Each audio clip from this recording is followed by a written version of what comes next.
Hey, Wilson Morales, Blacksmith TV. Erica, how's it going? It's a pleasure and very nice to see you today. Thank you for having me.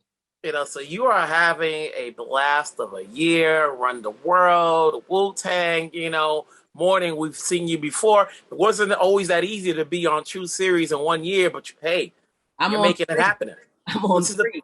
I'm what's on the third Ripple one? Effect with Elizabeth Moss on Apple too. Yes. So you got jobs. You Yeah, come got on jobs. now, Wilson. I'm paying the bills. So talk to me about, what are we expecting from Mom Dukes this year on the Wu-Tang series? Well, she's moved. She's left Staten Island and she's gone to Cleveland because you saw that she'd gotten a chance to have a second shot at a relationship with Bokeem Woodbine. And she thinks it's going to give her some space, some room to breathe, but actually her kids follow her there. So she's got a little bit more work to do before she can get that space.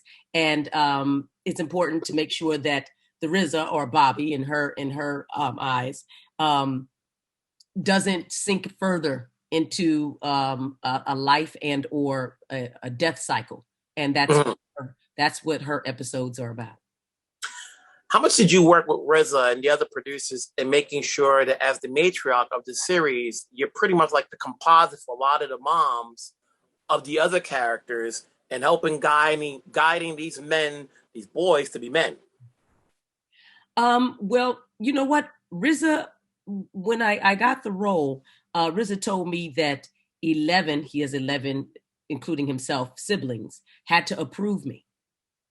And that's all the guidance I got. Because then he left me alone. I knew that for his brothers and sisters, if they said, yes, Erika should be the one to play our mother, Linda, who's not alive right now, then I must have already inhabited something that they saw. And then I just lifted my eyes and said, okay, Linda, your children want to hear from you. Tell me, order my steps, tell me what to do. And then I just do it. Mm-hmm. And obviously, you're able to come back and do this series in the middle of the pandemic, because you want to keep it going. But, for the other jobs that you have, including this, what makes you say yes to the projects you're taking? Well, a bill's a bitch. You got to pay. That's mostly what it is. I've been working since I was 14. I was discovered when I was 14 in a basement theater called New Freedom Theater in Philadelphia.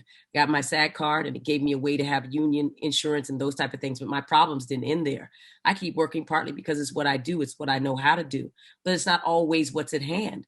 Often when you don't see me, that's when I'm working the hardest. When I'm on a series, I have somewhere to be. But a lot of times I'm trying to create and connect and do things like you do, Wilson, write, teach myself, discipline myself to expand beyond my skill set, to create opportunities for myself and others. So I'm glad that this is the case, that, there's been some wind beneath my wings, but I know that, those things settle and I need to make sure that I have a way to go. And more importantly, I'm trying to mow a path for other people so they can put some breadcrumbs down.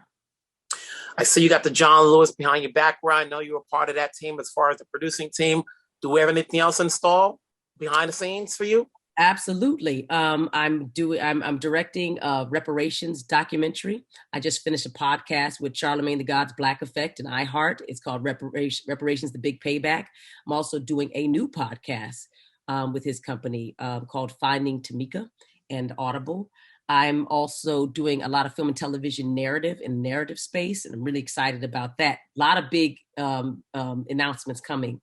But mostly I've been trying to finish some projects that I've started to write and whatnot. So it's my background is also graphic novels, and I'm doing stuff in the NFT space.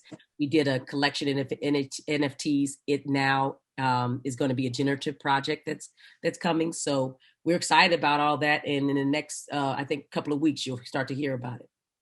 I appreciate you taking the time. One quick question before I let you go. Are you going back to Comic-Con? Yes, I would love to go back to Comic-Con. I'm all vaccinated and I'm ready to go. And I was actually invited this year to sit on an all-Black women's sci-fi panel, but I was working and couldn't attend. But I would love to. And I'll see you there, Wilson. I'll see you there. It's good talking to you. Make it happen. Go woo.